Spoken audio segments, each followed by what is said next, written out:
like to welcome everyone, all of our members, and if there are any guests tonight, please stand and introduce yourself to us.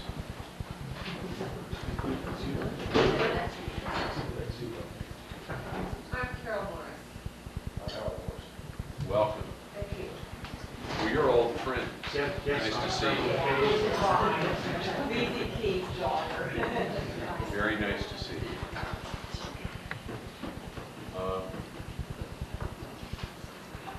Mr. Reckon, the minutes from the previous meeting? Yes.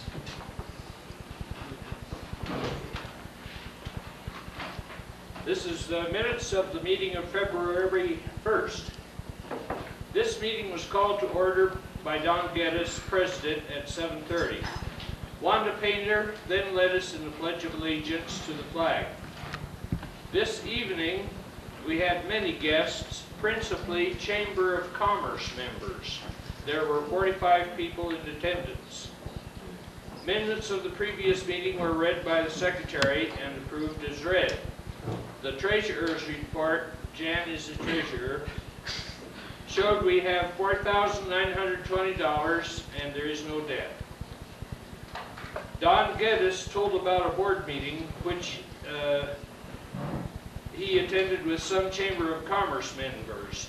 The meeting held last month and was with the idea of promoting the use of McGraw Park as a location to help promote the association as well as the Chamber of Commerce.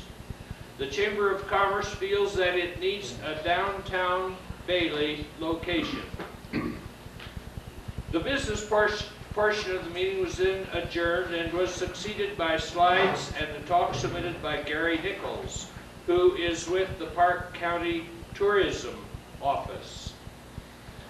Mr. Nichols talked about plans to promote a Guanella Pass and Wilkerson Pass as tourist attractions.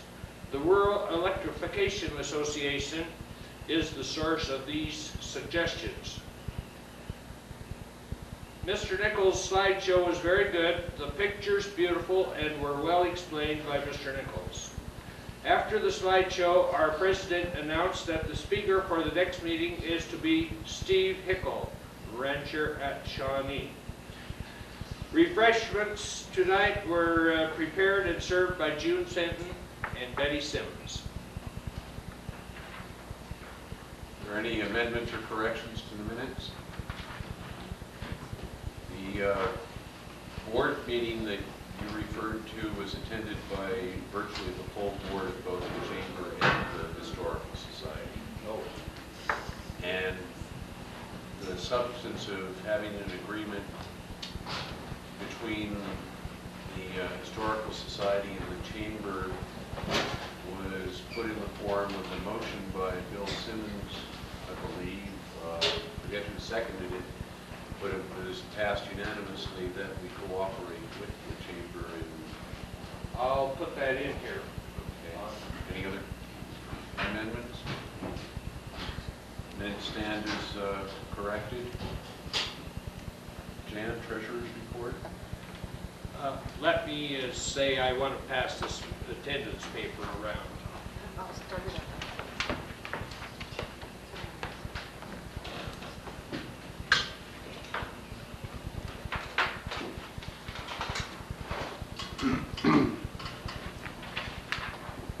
That meeting over to Jane Gilsinger, who will introduce our speaker.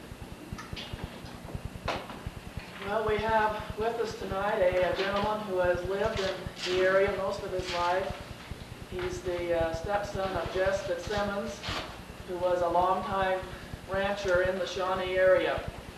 And so Steve has agreed tonight to come and share his knowledge and memory about the Fitzsimmons family and ranch. So let's welcome Steve Hickle.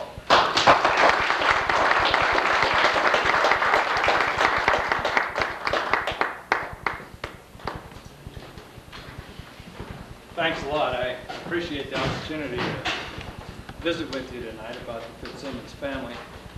A few disclaimers and at least one apology. I do sincerely regret the previous invitation I was unable to complete. I think I bear some of the responsibility for that, and I'm sorry it didn't work out. But here I am, and I certainly appreciate your faith in me that I would eventually show up here, and maybe I'd have something worthwhile to say. The disclaimers, first of all, I'll have to say that my account of the Fitzsimmons family necessarily must be an anecdotal one. I don't have a complete history of the Fitzsimmons family, and it's what I do know. The Fitzsimmons family is largely made up of bits and pieces of information. Also, I'm mindful of what Voltaire said about history. He said that's a trick the living play on the dead. And I'm mindful of that when I hear historical accounts of anything, and I hope I don't betray any of the truth of what happened in the past, and I hope here that I can tell you what I know, or at least what I think I know. And at least one person here antedates perhaps even my association with Jess, and that's Carol Morris, who was a classmate of mine here at Platte Canyon. And at one point in here, as a further disclaimer, when I first met Jess, I was a typical knot-headed teenager, to which Carol can attest, so it took me a while before I began to appreciate the man whom I came to know as my father, and a great person. My mom married my mom, Martha Fitzsimmons, in her own right, very much a native of Park County, certainly of Park and Summit counties. She was born in Dillon. Met Jess during the 1952 local county political campaigns, and in due course they were married in the late summer of 1953, and around Thanksgiving of that time I moved down here. And I guess I could give you a linear description of what I know of the Fitzsimmons family, but I think if I kind of revealed to you the nature of Jess as I first knew him, and the first impressions I had, I'm hopeful that you can catch a glimpse of a photograph of the man. My first impression of Jess Fitzsimmons was that he was first and last a cowboy, a rancher. He lived for the ranching life. He told me many times that by his view he'd never worked a day in his life. And what he meant by that was that working on the ranch for him was not work. He, in the other years, ensuing years, as he was married to my mom, she often encouraged him to go on trips and travel to Hawaii and other places.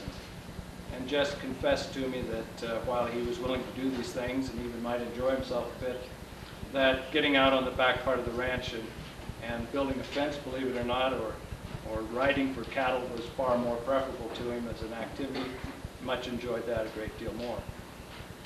As I say, we moved down here in the fall of '53.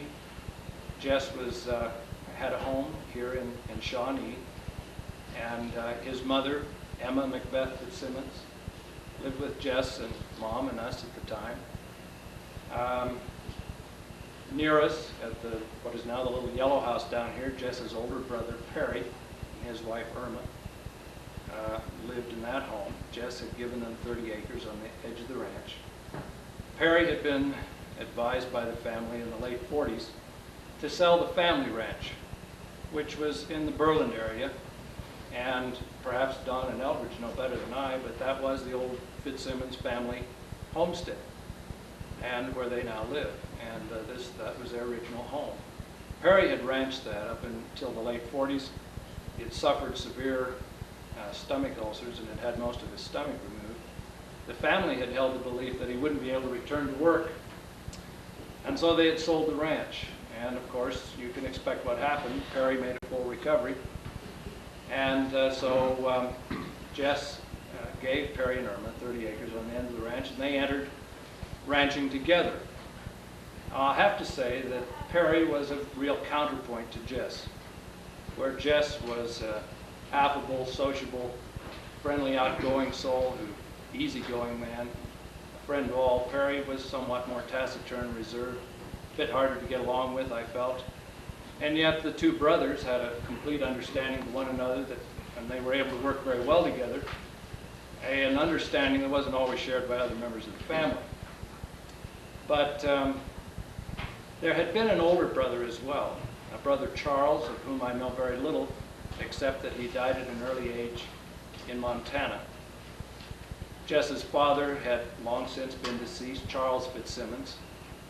And what I know of Charles, frankly, I've learned as much from other sources as from Jess. Frankly, Jess did not speak much about his father. But Charles' name has been associated with a lot of interesting events that happened here in Park County. Not the least of it is the infamous last wild buffalo hunt in Lost Park. Charles was, it is said, the man, and Jess confirmed this, who led the hunters, the eastern hunters, into Lost Park, where the last, or at least so-called last, wild buffalo were killed. And a notion that probably offends our sensibilities today, but I would suggest that perhaps times were different then.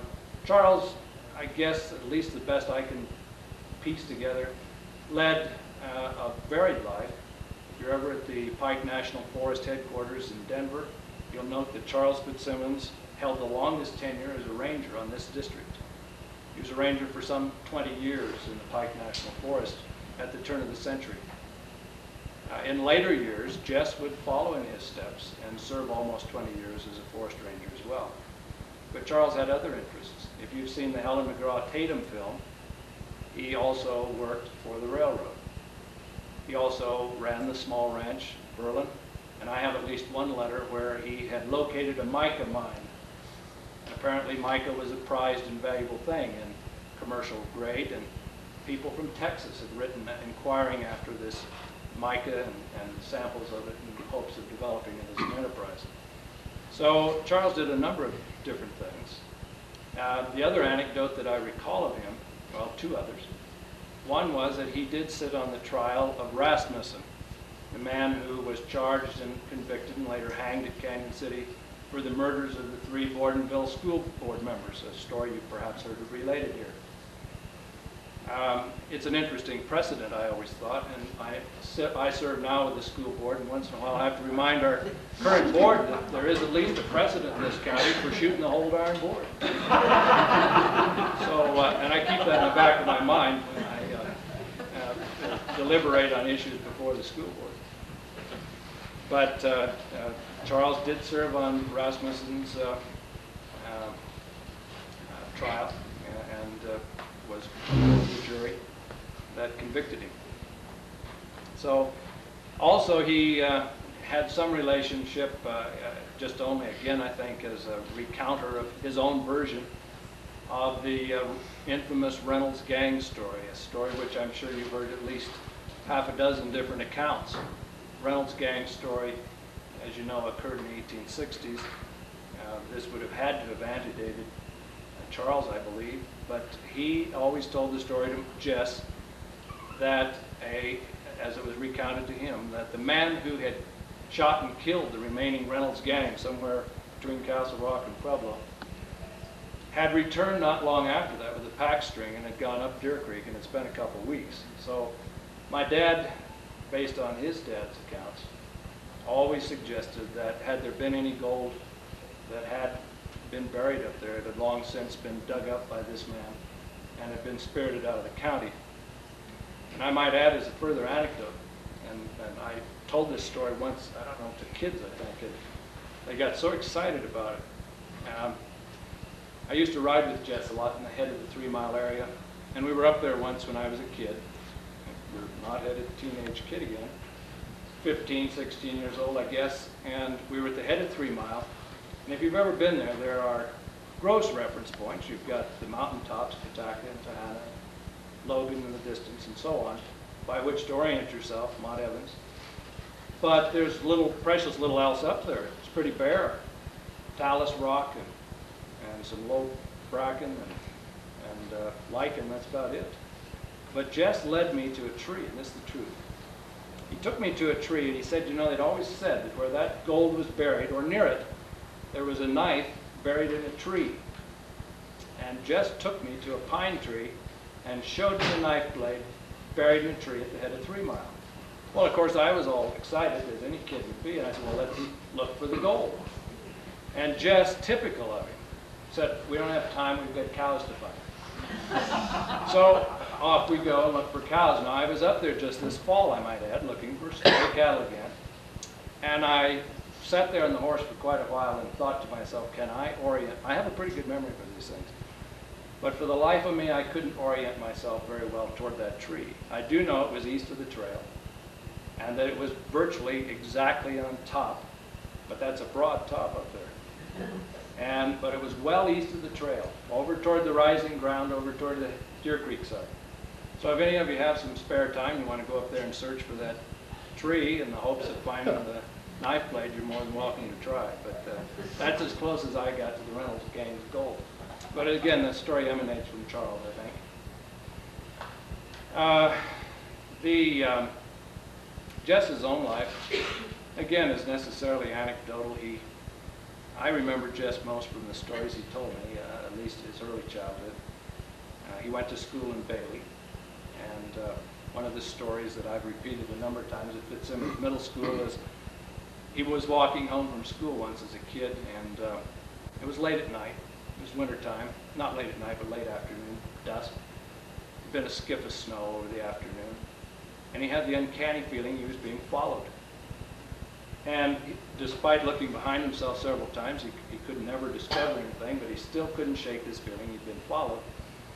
The next morning, he got up and headed for school, as was his custom, and here on his steps from the night before, superimposed were large prints of a mountain lion.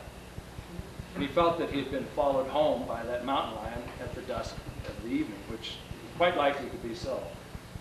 Any of you who have studied the growth of the herds of wildlife in this country realize that at the turn of the century, the deer herds and elk herds were very small, if not non-existent. Bighorn sheep, mountain goats had to be reintroduced into this state, as well as a number of other animals. And if you read the journals of some of the early explorers, particularly those who traveled up the Arkansas, for example, mountain lions climbing on the rocks were so commonplace that they barely rated a mention in the journals. Yet the discovery of a deer anywhere rated a full entry in the ledgers. So deer at the turn of the century and in the latter part of the 19th century were rare up here. And my dad accounted for this by the large number of mountain lions. And he claimed that a mountain lion needed about 100 deer to sustain him for a year, or a herd of 100 deer. Not that he'd kill all of those, but that type of density was required. And that they had about a 10-mile circuit, or 25-mile circuit, 10-mile diameter, I guess, that they pursued in hunting. And over the years, Jess hunted lions. He killed in his lifetime 16 lions.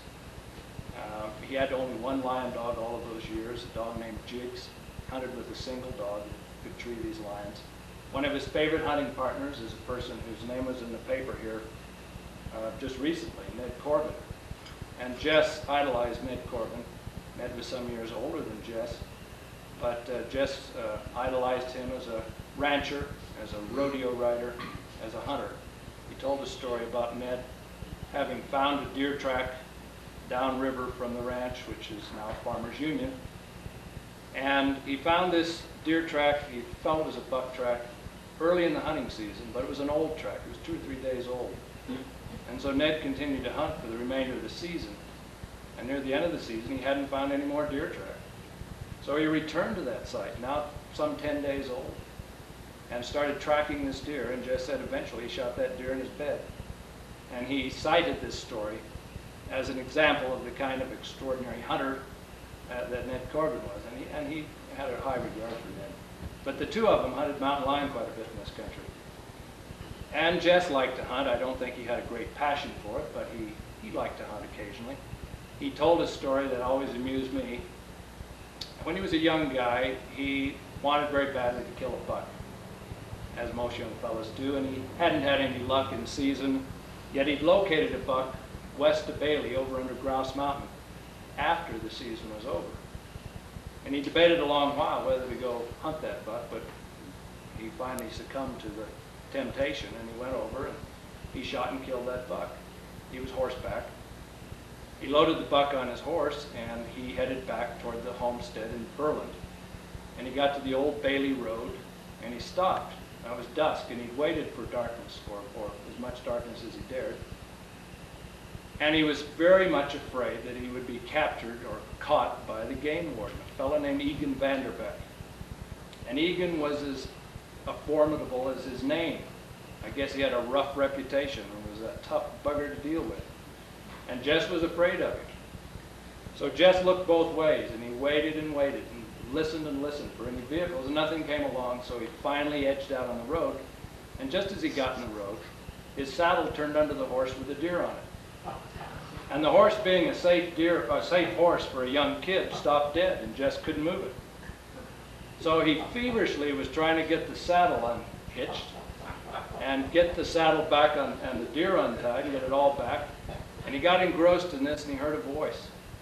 And the voice said, "You know, it'd ride a lot better on top." And this was Egan Vanderbilt. So Jess was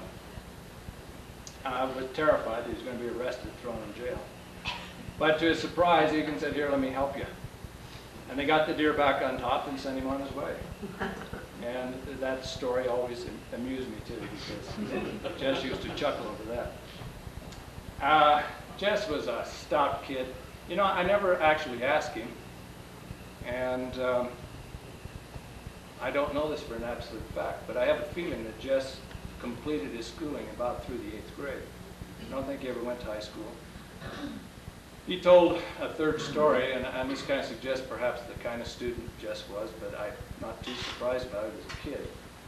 The first steam tractor came up past Deer Creek, and in those years he was going to school at Deer Creek for some reason. And the steam tractor came up the road, and they saw it, all the kids did, from the school windows. And though school was in session, they dived through a window and followed the tractor to the Bailey. Now the teacher came along behind them, wringing his hands, begging them to come back to school. And they didn't, of course. They went ahead and followed the tractor. The teacher is an interesting teacher. I wish I could remember his name, and perhaps it'll come to me again someday, because I once knew it. He later taught my mom in Fairplay, and he taught at Alma, and he taught at Dillon. The chief distinguishing feature of this teacher, which my mother, my grandmother, Jess all attested to, was that when he taught, he wore an apron. And not just any apron, but it had a little ribbon through it. And even in those days, they thought this was a bit odd. And they didn't have the greatest respect for him as a stern disciplinarian, and so going out through the window and following the tractor to Bailey seemed like a reasonable thing to do at the time, since it was the first tractor. But Jess, I think, completed schooling for himself through the 8th grade. As I say, he was a strong, active kid, an extraordinarily hard worker. And in those days, lumbering in this country was a heavy industry, a great deal of lumbering. And when they finished, often they would fire the slopes and the slash. I asked Jess why this occurred, and he would show me different burns around. The great big burn on the, I guess it would be the south slope, north slope, south side of Scott Gomer, if you're ever up there and you look at that enormous burn that covers that whole far side there. Jess said that was all man-made, all man-caused, that they, after they had clear-cut the area, they would fire it and burn it. And I asked him why, and he said, well, it could be out of cussedness, just from having completed it as a signal that they'd accomplished the task. Or it could be that they understood that by burning it, they would encourage new growth. He said it could be a little of both. But there were a lot of forest fires when he was a kid, and he was fighting a fire as a teenager in the head of Deer Creek, he said, one summer. And they had managed to control the fire. And so Jess, in the middle of the night, had taken his shovel and had walked over the top of Deer Creek and into Geneva Park and towards Hall Valley, where there was yet another fire. And he reported to the fire marshal there, man in charge of the fire, in the morning to go to work on the fire. Well, this impressed the regional ranger, or the district ranger there at that time. And the district ranger encouraged him to look into ranger work. And so, though Jess had done a lot of cattle wrangling and had trailed herds back from up here clear down through Sedalia and out to the eastern plains, he studied to become a ranger. He pointed out to me that his classes were held in the offices over the old Republic building in downtown Denver. And in due course, he became a ranger, and his district extended from Jefferson Lake to Long Scraggy Peak. And he covered it by horseback, by an old Dodge touring car, and by railroad. And he would get up, he said, at 1 o'clock in the morning and ride horseback to Jefferson, scale timber all day, or count sheep, or whatever the case might be. And then he would ride back to Jefferson and catch the evening train, and his horse was trained to jump onto a flatbed car and stand there. And then he would sit up beside him on the car, and they would ride down to Chaseville, which was the Forest Ranger station at that time. This is just west of Mr. Martin's yellow homes up here, the little lakes. If you went down that little road and across the river, there used to be a ranger station there. And that was where Jess lived. That was his ranger station. And he'd ride down there and unload his horse, and that'd be a day's work. Or he would turn and ride this way and ride horseback clear down past Long Scraggy, down Buffalo Creek, and again, counting sheep or scaling timber, as the case might be. He had an enormous range to cover. Well, he liked ranger work, I think, but he told me too that in the late 30s, he realized that after almost 20 years in Ranger's District, he had exactly as much in his pocket as he had begun with. That is to say, nothing. And he had a paid-up $1,000 whole life insurance policy, which he cashed. And he took that money and bought his first parcel of land here at Shawnee. And he bought this land from a Mr. DiBernardi. Mr. DiBernardi built this pretty Victorian home that sits here on this end of Shawnee. He built the lake across the road, and he owned this land. And Jess purchased a small piece of land from him. And then finally, after a number of years of wheedling, talked him out of the lake as well. And then he purchased other parcels of land, I think 3 other parcels in total. And I asked him once, I said, how much do you have invested in the ranch? He said, oh, about $3,000, which was quite a gob of money in those days. In fact, Jess used to tell me stories about different ranches he had a chance to buy in this country, and it just makes you shake your head at the prices for which they were offered. He had a chance to buy the Farmers Union Ranch, the Andy Diet Ranch in those days, the old Ned Corbin Ranch, something around 1,500 acres. He had a chance once to buy that for $7,000 in the early 50s. So property has changed quite a bit up here, as you might well imagine. But then Jess began ranching. Now, meanwhile, Jess was a really community-oriented fellow. Among the different things he did, and I can simply give you a laundry list, I guess, one thing he did was he was instrumental in getting REA into this country.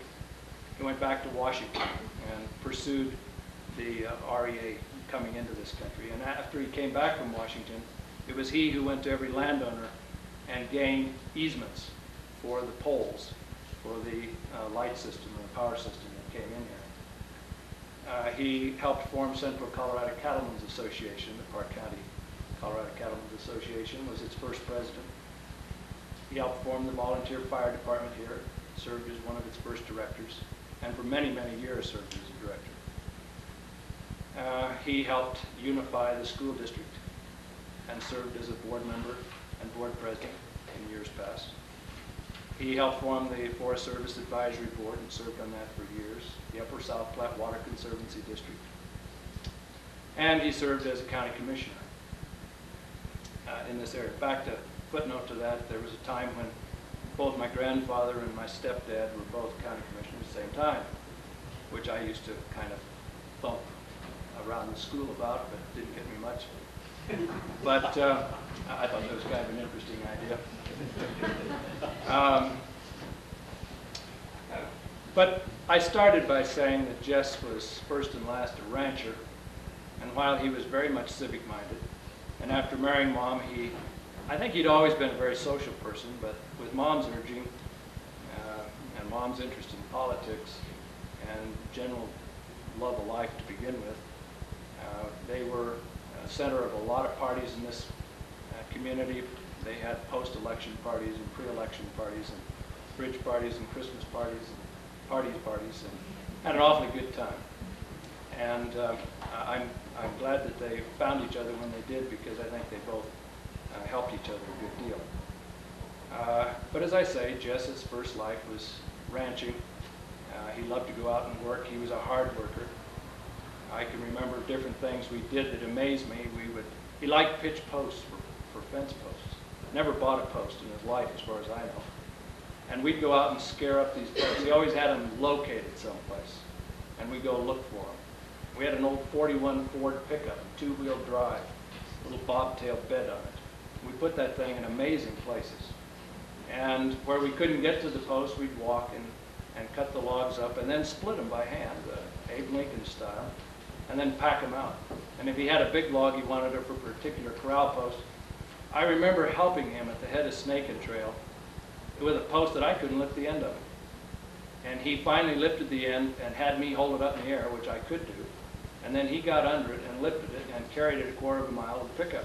Something in amazement. He was an extraordinarily strong man, very vigorous.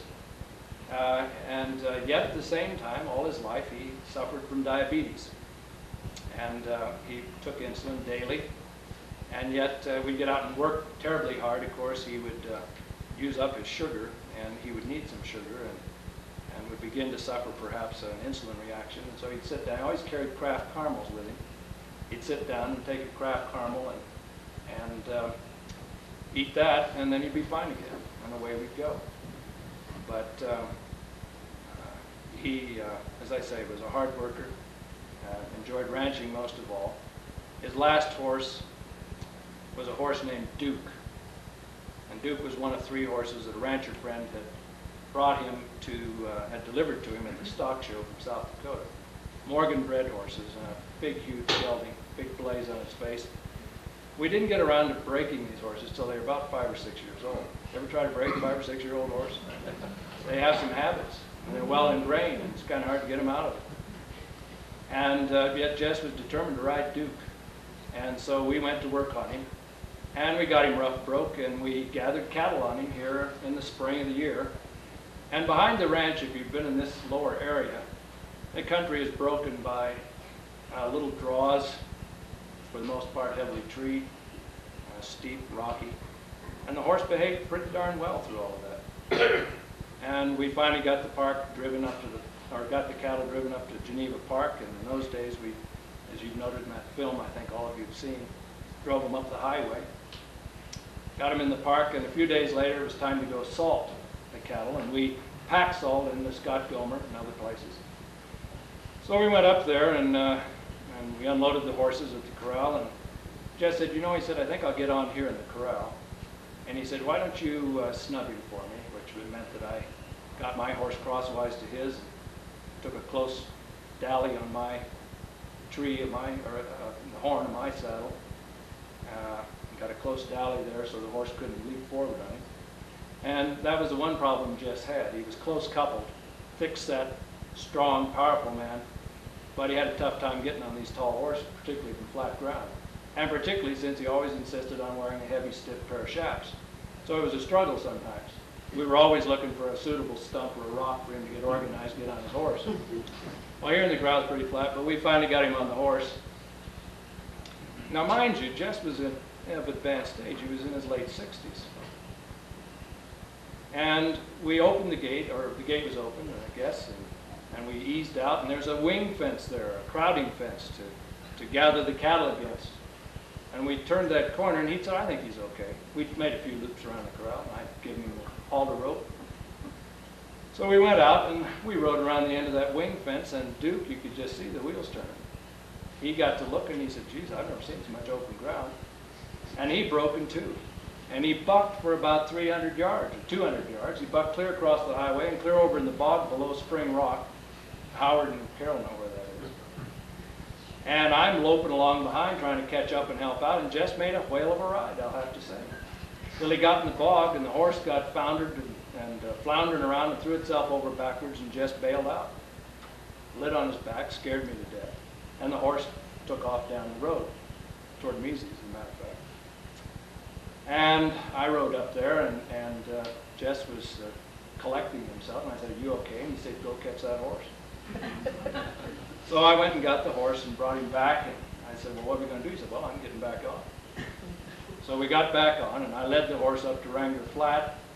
He said, let's try it again. So I turned him loose, and Duke was okay then.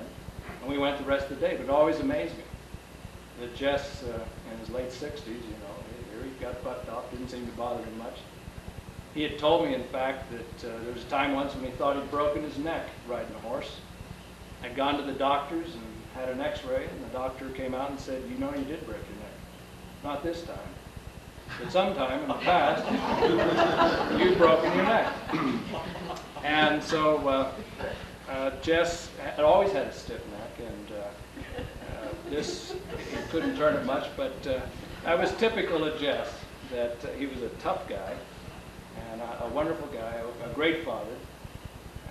The only other anecdote I plan to tell, and that I guess I can talk about it here, is that Jess and Perry were a great pair running the ranch, because Perry understood and liked machinery and didn't have a real high regard for cattle. He suffered them, but that was about it. Now, Jess loved the cattle, but he suffered the machinery. It wasn't that Jess was a bad driver, or that he didn't like to drive, it was just that it was irrelevant. He took no pleasure from driving. And I don't think he ever really spent any time trying to get a full understanding of machines. He didn't really care about them. He knew it had 4 gears and anyone would do. We used to park the pickup behind the house, and he'd roll it off the hill and freewheeling.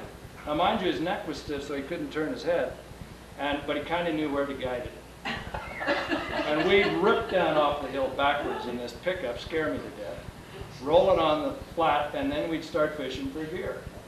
And it didn't matter which one we hit. If we hit first, we'd lump down the road for a while, slow, motor racing, until Jess decided enough of that, and we'd shift. Or if he hit fourth, we'd hook along for a while, and clutch it, and then we'd get going again. And Jess, that's how he drove. I don't know if you've ever seen his trucks, but boy, did they look like ranchers' trucks. There was not a square foot of metal on them that wasn't wrinkled. And Julie knows this, and I think anybody else who saw Jess's trucks, they were pretty much that way. In the course of things, he managed to flop one truck with a baler on it over sideways up at Phantom Ranch. I know we used to cut ice off the lakes here, and those blocks are heavy. Now, mind you, our trucks were not exactly what you'd call new trucks. Our newest truck was a 37 Ford, and that was our best truck. And then we had an international truck that, downhill or uphill, loaded or empty, would go about 40 miles an hour, and in high gear. I mean, you didn't have to brake it, it was an old corn binder. But we used to haul ice to Sylvania, the Rockies, which is now the Jefferson County Open School. And that was a camp for girls, and Glen Isle had an ice house. Paul Wonder, who was the son of Alice and Malcolm Wonder, had a little gas station in Bailey, and he had an ice house. KZ Ranch had an ice house. There was an ice house at the Porter place, but I don't know if we took ice up there or not. I don't remember. Carol doesn't remember. Did we? Okay, maybe we did. Can't remember. We took ice to Tomahawk Ranch, and did I say Glen Isle? We took ice to Glen Isle. So we cut quite a lot of ice, but the blocks were huge. They were 22 by 44 inches by the thickness of the ice, and whatever that weighs, they were quite heavy. And we would get them up on the truck and then flip them up on end, and then bind them to the truck. Well, we get one layer of ice on the whole truck. Well, it was very heavy. And I remember in the dead of winter on snowy roads, if you've ever driven out toward Lost Acres, up and down those hills. Well, these trucks don't have synchronized transmissions. You had to learn the art of double clutching. If you didn't know how to double clutch, you were in trouble. Jess didn't worry about these refinements. You know, we'd go up the hill, and if we missed a gear, we'd come to a dead stop, and we'd start over. Well, I can tell you, I was terrified by these trips in these trucks, but a small foible. What he didn't care about trucks, he made up for in his interest and concern for cattle. So that was Jess, as I remembering. As I think I've mentioned that his father Charles, his mother Emma. I might add, though, that I did bring a prop, 2 of them, that while Jess, for example, was not formally educated, he was sufficiently educated to become a ranger. When we rode in the woods, he always, never failingly, pointed out to me quarter corners and section corners wherever we rode. And I saw it one time or another everywhere in Geneva Park area and everywhere between here and Bailey and beyond, all of the quarter corners and section corners. I still know where most of them are. They're easier to find now because they're brass capped. In those days, it was a small cairn of rocks. And on one large slab of rock, they'd have it chiseled into the rock, the orientation of that particular point. So, and most of those have disappeared, surprisingly. I guess maybe they were destroyed when they resurveyed, I'm not sure. But he would show me all of that. And Jess was a self-educated surveyor. And he did a good deal of surveying in this country. In fact, he served a number of odd little services to folks around here. He would draw up legal papers for them, leases, wills, things of this sort. He also would do surveying for them and cut their hair. Good barber. I never had a store haircut until I went to college. Looked like Harry Truman all the time. Just never knew when to quit, you know. High waters. But a good barber, all such. But he was a surveyor, and I brought his surveying instrument here, and we'll set it up in a few minutes so you can take a look at it.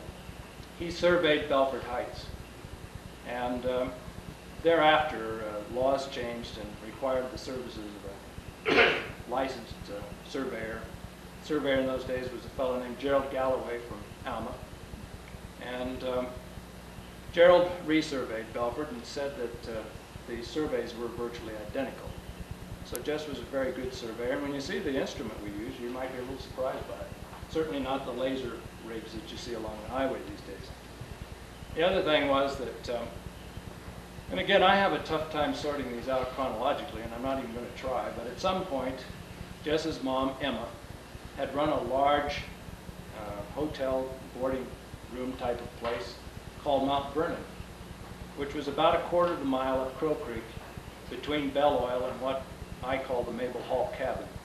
If you're going up New Crow Hill and look down, you see a large two-story log cabin in there. And when I was a kid, a gal that owned that was Mabel Hall. And between those two was this large lodge, for all the world like Mount Vernon, had the columns in the front, the huge promenade, the veranda across the front, and an interesting building. And Jess's mom had run that as a hotel, a resort, in years past. And I have here the cookbook from that hotel, and I brought one thing for the ladies, which is a cookbook, so you know the cookbook.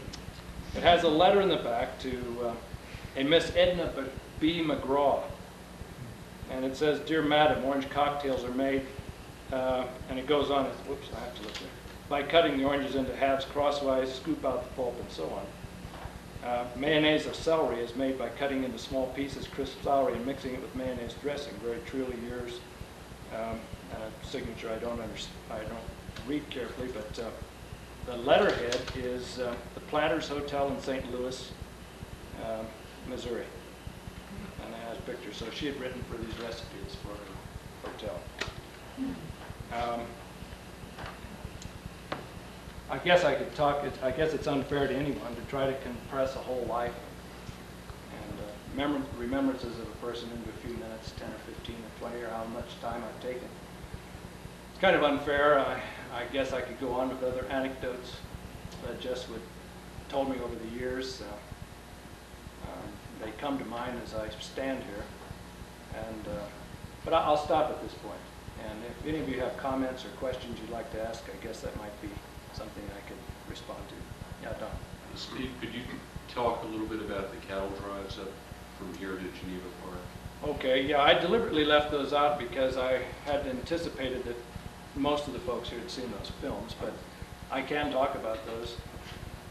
We have even now a forest permit for Geneva Park area. And when I was a kid and came down here, a big event, the biggest event of the year, it was in two parts. The first was to drive the cattle from down here up US 285 to Grant, and then turn at Grant at the Platte River and then go up past Tumbling River and up to Geneva Park. And it was an exciting time because there were 3 permittees in those days. There was a fellow named Terry who had purchased the Fitzsimmons Ranch in Berlin. There was a fellow named Pose Lamping, and I guess you've heard about Pose before. Married to the Tylers. Pose was a wonderful guy and worth a whole evening in his own right, I might add. Very interesting guy. Rough old devil. Had a horse named Varden that Jess mightily coveted. But he never could talk Pose out of that horse, and he always thought Varden would be twice the horse if he were shod. Pose never shod his horses. Even if they rode up Scott Gomer all day, Varden would haul Pose all day better than any other horse in the bunch, and used to amaze Jess. And he always wanted to get that horse, but he never could.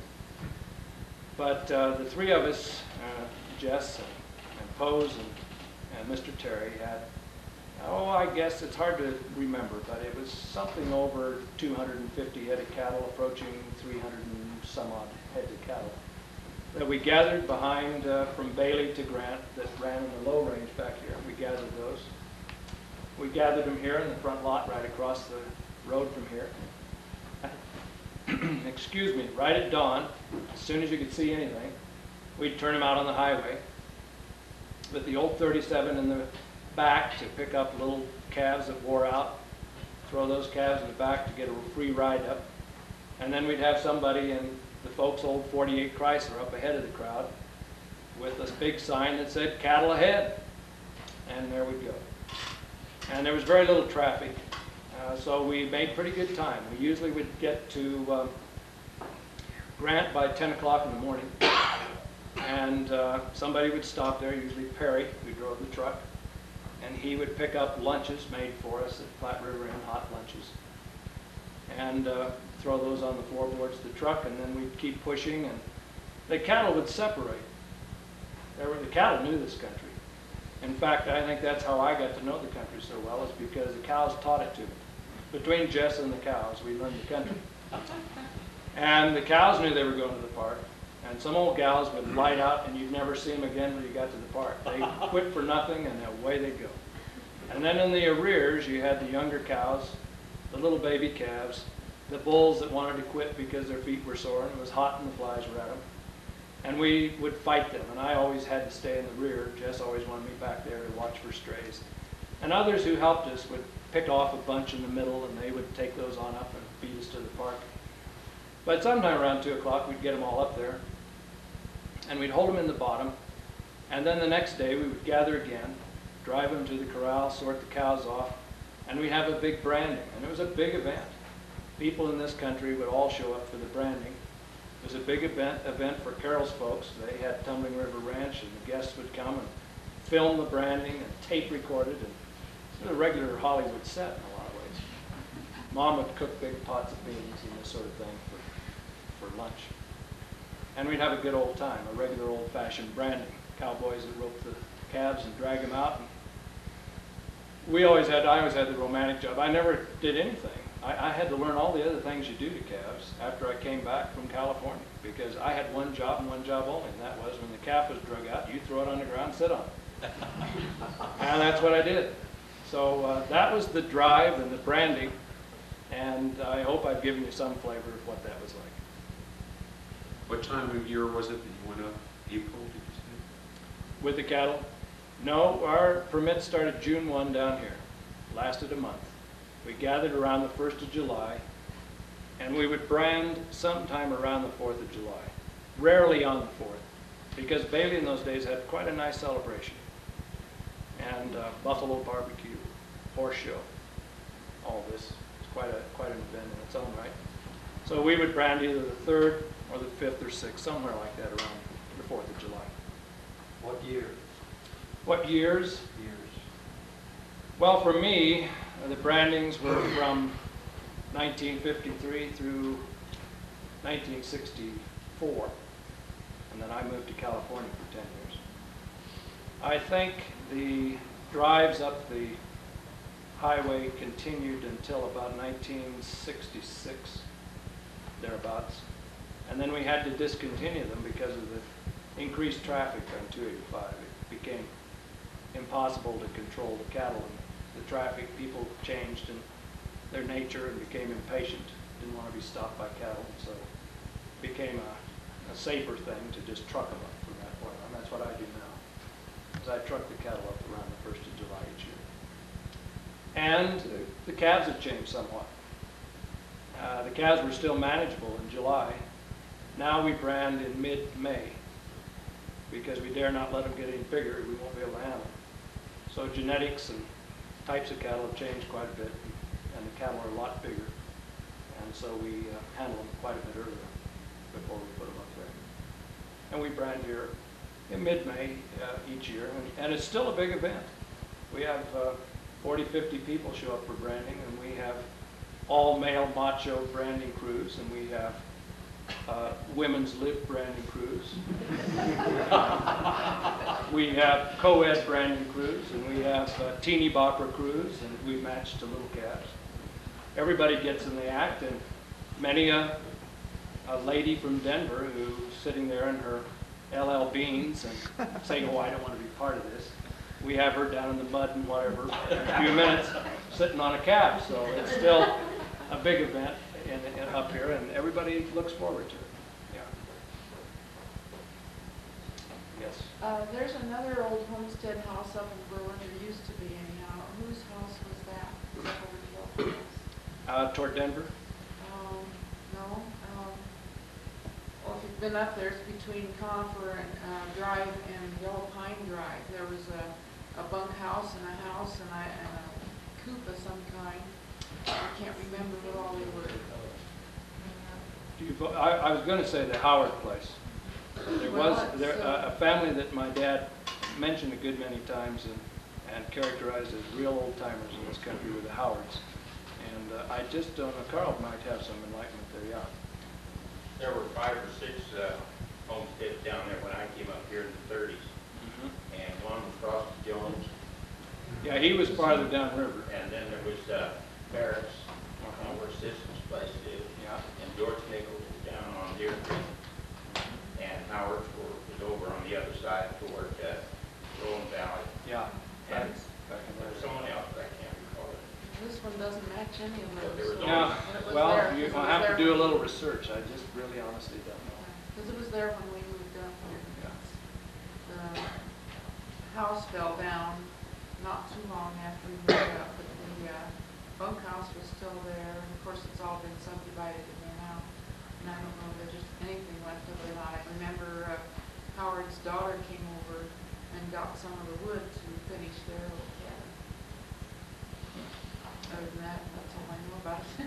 Well, and, you know, I know a lot of names up here, and I'd like to mention a few of them. Just, you know, the Failings in Bailey. I don't know if their name has come up here or not. Grace Failing. She lived there where the church is now. In fact, the church was her barn. She and Clarence Failing, her husbands. And she donated that to the church. And Jess and I went down and forked the last loose hay out of the loft and baled it down there and brought it home. And I've mentioned DiBernardis and some other names that deserve to be mentioned because these were folks whom Jess had grown up with. Yeah, Carl. Do you remember the river bottom down here across from the high school when it was all willows? No, I don't, but I have photos of it. And I should mention, I'm remiss in mentioning, that Jess didn't merely buy this ranch. It was not by any stretch a turnkey operation. The ranch, as best as I could describe it to you now, in the daytime sometime, if you'll look, well, it's been pretty well cut off now for the new highway bridge you're going to build here this summer, I guess. But if you look at that little triangle and see how dense the willows were there, or remember how dense they were in years past, or look at how dense the growth is at the lower end of the canyon just below the schools as you enter the narrow canyon on your right. When Jess bought this place, all of these meadows looked like that. There was this old lake, which was a Maddox ice lake. There was this lake. But this ground was all heavily covered with willows, very uneven, broken ground. And Jess hired all of that work done to have these meadows cleared and leveled, ditches pulled. The river channel itself was changed, and in order to make good meadows out of it. And I can say that when I came down here in '53, the meadow opposite the school was still mostly just gravel and a very poor producer. Produced very little hay. I can remember we used to stack it loose in those days, and on that entire meadow, we had a very modest little haystack. So Jess literally built this ranch with his own 2 hands. The barn at the ranch used to be the sawmill set at Slats, which was set right here at the entrance to the subdivision. If you've heard about Slats, or Slat as some people say, S-L-A-U-G-H-T. There was a little settlement here that predated Shawnee, I think. And there was a sawmill there, and it was covered by this building. And we just moved that barn with teams up to where it sits now. The highway wasn't here then. Pulled it straight across the meadows and set it over there against the lake. And he pointed some things out about the barn. There are no nails in the framing of it.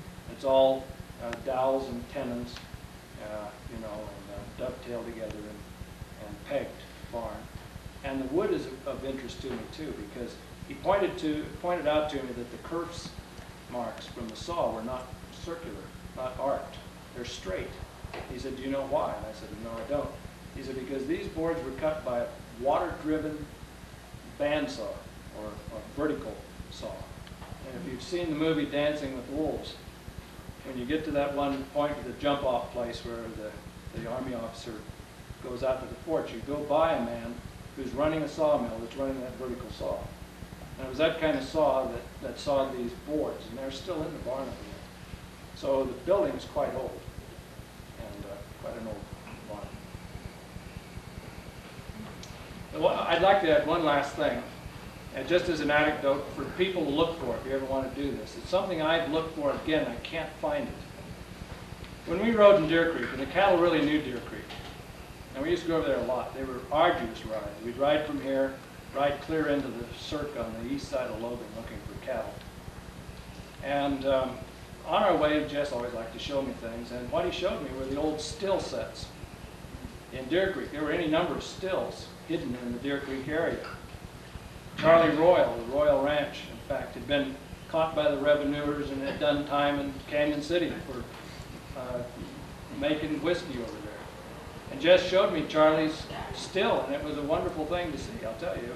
There was none of the old metal there, of course, but the barrels, the mash barrels, were still there, half high. The revenuers had set fire to them, and they burned down to where the mash was, and that's where they'd stop. And the bottoms had rotted, and there were aspen growing up through them. It was a very dense grove. And there must have been, we ate lunch there one day, and I counted over 40 barrels. But, so it was a big still. Charlie was running liquor, I guess, independent. And I've looked for that, I'll tell you, but I lost a bull over there this summer, and it took me 2 weeks to find him. So it's tough to find that. I can't find that still. And the other thing he showed me was a robber's cabin. Now, there was no other description for it. I think it's on the west side of Crooked Top. I think it is. It was well up on the hillside. The hillside was very open. From above, you couldn't see the cabin because it was built into the hillside and had a sod roof.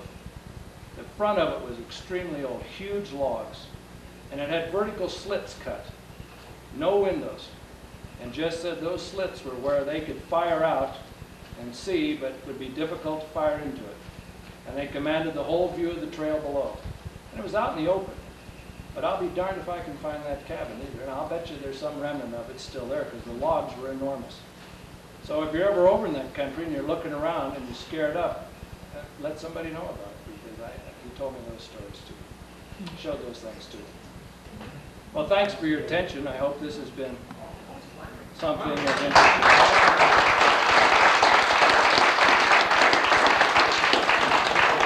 If you'd like to look at the picture of this up here, and I'll set up this instrument that Jess used to survey with. It has a proper name, and I have no prize for you, but if anybody knows the proper name, I'll tell you you're right. Of course you do, right? Oh, yeah. Well, I have to give credit where credit's due. John Wadley told me what it was. So. Steve, didn't he use the witch water? Mom was the water witcher. She was the dowser. Yeah. Mom was so good, she not only told you where water was, but how deep it was. That's what she claimed. You know, she was actually paid for doing that, too.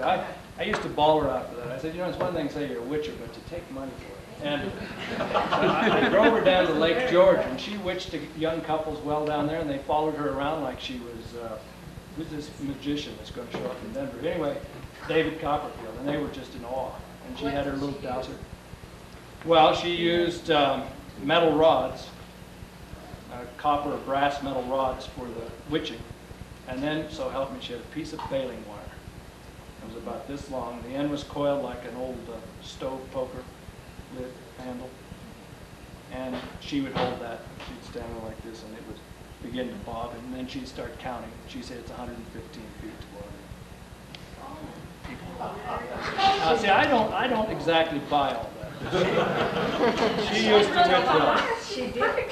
Yeah, she witched. Yeah, but the funny thing about it, she witched our well at our house over here, and the guy started drilling, and he lost his drill set. He was drilling by himself, and it was sand for about 30 feet, and the thing got the wall went around like a post hole digger, and he had to quit, and he pulled all the steel out, and he said, I'm going to move over about 20 feet. And I said, how come? I said, it was witched here. He said, ah, yeah, but he said, I'll bet we can find water over here, too. He said, in fact, I witched it, and there's water over here, too. I said, well, whatever. So he drilled, he found water over there, too, so I don't know. Steve, Yeah. did you know a fellow named Jay that lived up on Tomahawk Ranch? He was a dowser well witcher. He witched our well out in our place. He said we'd find water at 65 feet, and he said how many gallons per minute. And he I've was heard all these exactly right. stories, I know, and He I've was been with them exactly when they right. witched him, and they were looking for the Shawnee Hotel pipes. And Mom walked out there, and they questioned, there's one pipe, another pipe, another pipe, another pipe, another pipe, and they dug, those were where the pipe was. But it's a little spooky, but Mom reveled in that stuff. She loved to think that she had powers. So. She did. Well, see, Julie says she did have I powers. went with her. I felt for heights and she did. Yeah, It was fun. could be. Steve, we really appreciate your coming over this evening and sharing your memories with us. It's been a lot of fun. You're more than welcome. Thank you. All right.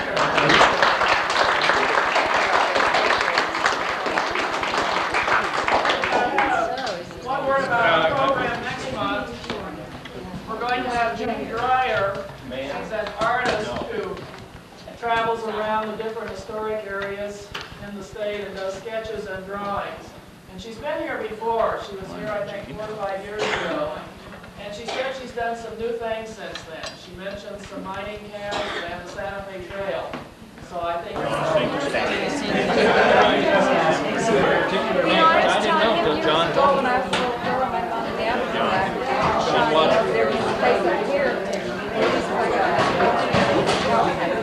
That keeps falling down, so maybe we have this freeze will come. I always remembered that. See if it goes to north. It's supposed to.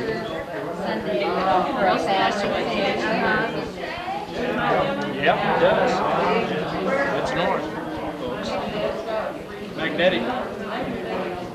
And you go about 14 degrees west, magnetic north, and you got true north.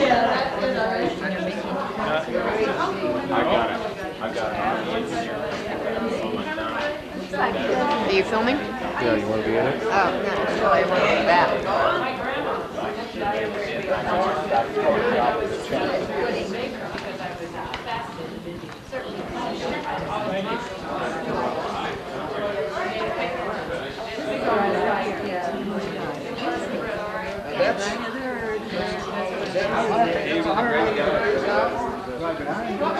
Oh, man, it's tripod. Whoever did this, is this his